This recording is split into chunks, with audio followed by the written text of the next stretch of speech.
The Full Picture campaign is a campaign that was conceptualized by the Association for Progressive Communications as part of the Our Voices, Our Futures project. And the campaign came about when we realized that we are living in an age of information pollution. Everywhere you look, we are inundated with so much information about everything. And you do imagine that not all this information is accurate, not all of this information is right, not all of this information is helpful. And so in this time of information pollution where we're dealing with tremendous amounts of information coming our way, how do we as activists, as people who work in social justice, as people who also interact with these platforms socially, how do we create time to pause when dealing with information that we're listening to or accessing constantly? And so the Full Picture campaign is a call to ourselves as members of civil society and social justice movements, as well as to the wider world, to consider that because of how a lot of these platforms are designed, we're never really getting the full picture when it comes to thinking about the different issues that are shared on these platforms.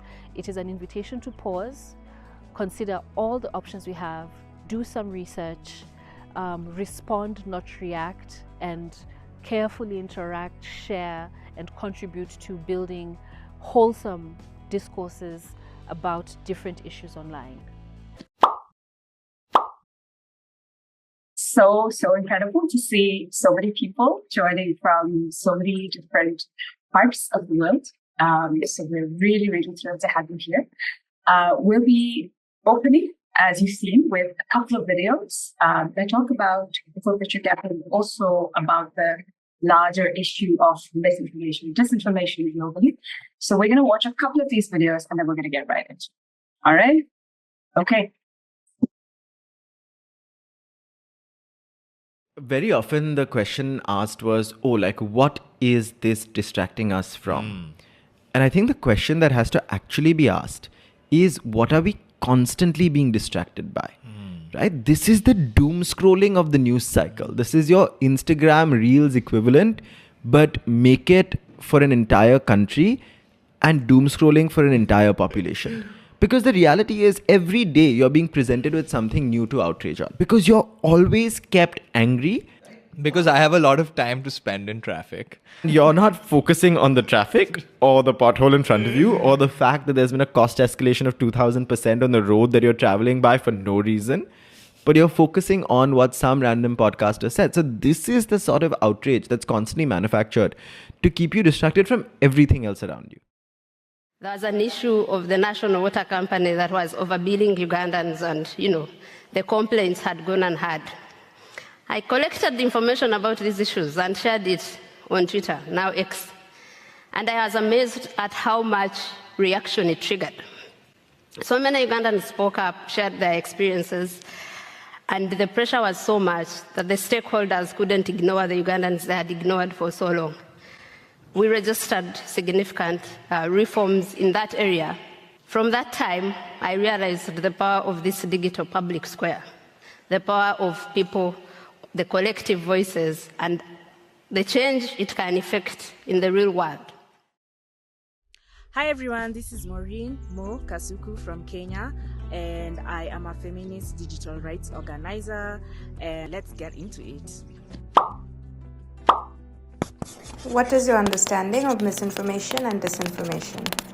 Misinformation is the dissemination of information that is and has an intentional twist to it. So there's a lot of there's some lies being passed through there, but it's not intentional. But what is disinformation? Disinformation is when people maliciously disseminate information out there that is false and that untrue, and there's a lot of that happening right now.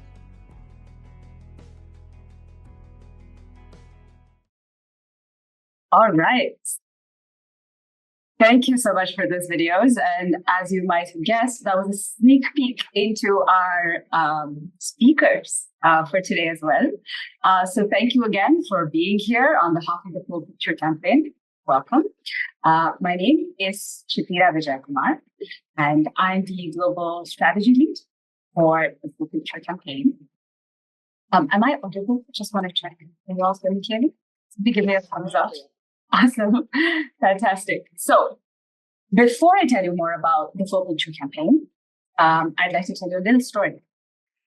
So the year was 2010, okay? And Lisa was on holiday in Italy with her boyfriend of 6 years, Mark. Okay? And they were very, very well-known, very popular environmentalists from the United Kingdom. Mark in particular had been part of major protests, like the G8 summit in Scotland. He had worked with groups in a dozen countries, and even co-founded activist collectives in many parts of the world. And so they were really a power couple. And one day they were on a trip, they were on holiday, and Lisa was fumbling around in her car's glove box for some sunscreen and pulled out what looked like a passport she'd never seen before. And it had Mark, her partner of 6 years, photo in it, but the name was different. She also saw, along with the passport, were a few other documents. And she began to see, with this increasing sense of panic, that he wasn't an activist at all. He was a police officer. And in fact, he had been one for 20 years and had been sent undercover to monitor groups like theirs. It became a huge issue. It launched this massive investigation and case. And then in the trial, it came out that across the UK, at least 150 undercover officers had infiltrated more than 1,000 human rights, social justice groups over 4 decades. They were using fake identities. They had formed long-term relationships. Some had even had children with activists, with the activists that they were spying on. They sat in on private meetings, collected information, and in some cases, they even testified in court under their fake names. When I read this story for the first time, all I could think of, along with the obvious feeling of horror, for those who had been betrayed, all I could think of was, God, this would be so much easier for these guys to do today. You don't have to have children or build families with activists you hate. You just have to join a couple of WhatsApp groups. So much of our political, social justice, human rights work now happens digitally. And it can be so much easier for someone to access these spaces. And we wouldn't even find out who they are because there's almost no physical trace at all. There's no passport in a glove box to transport, right? And to be clear, I'm not even talking about law enforcement authorities. Anybody who would find it easy to access, anybody would find it easy to access and fracture social movements now. Sometimes not even intentionally, right? Because those of us who have done organizing work in any capacity on the ground know this. Because we've seen our communities, we've seen our movements succumb to infighting many times, no matter where you are in the world. Someone shares a social media post, which almost always contains misinformation or disinformation, or states something controversial. Somebody shares a deep fake video. Somebody makes an unproven allegation against somebody else. And bam, right? There's an atmosphere of distrust, suspicion. Suspicion is seeded amongst people who are all ostensibly fighting for the same cause. And I'm so sure many of us here today have seen this happen in our communities time and time again. And this is why we are here today.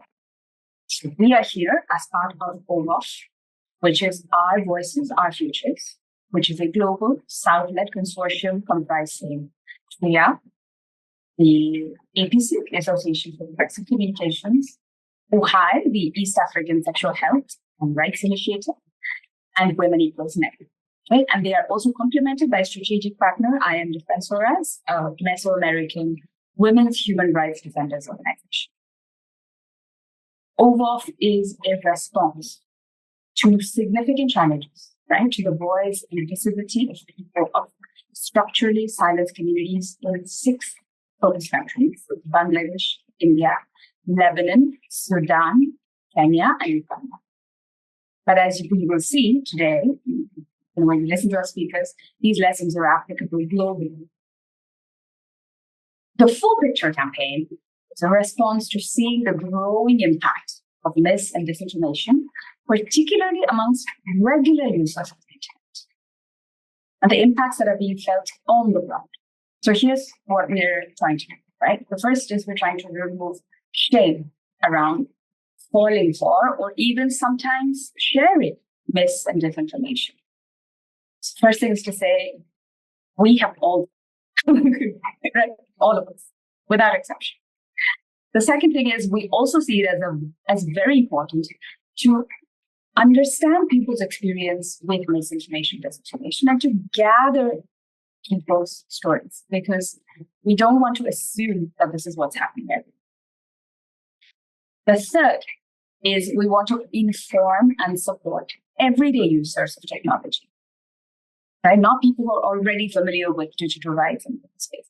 Everyday users to navigate these very fraught spaces. Number 4, we disseminate existing knowledge on this in an accessible way on what one can do to counter this as a layperson. And finally, we use all of this information in policy advocacy spaces to push for more accountability, transparency, and unblack boxing of technology. Really, nobody, I think, understands this better than the incredible roster of speakers here today.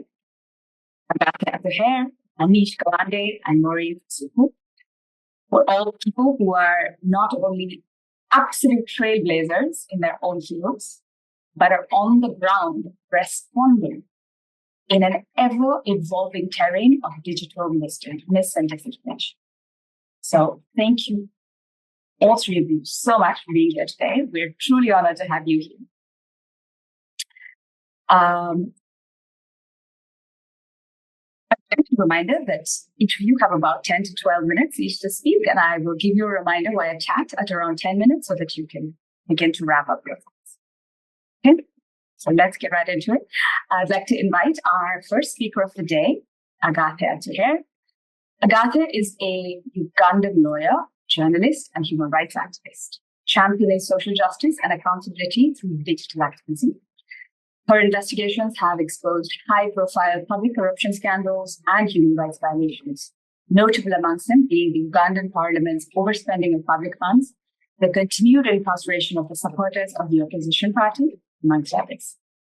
As a team leader at Agora Center for Research, she has, together with her colleagues, run various social media campaigns dubbed exhibitions, which have sparked national conversations and policy changes in many aspects.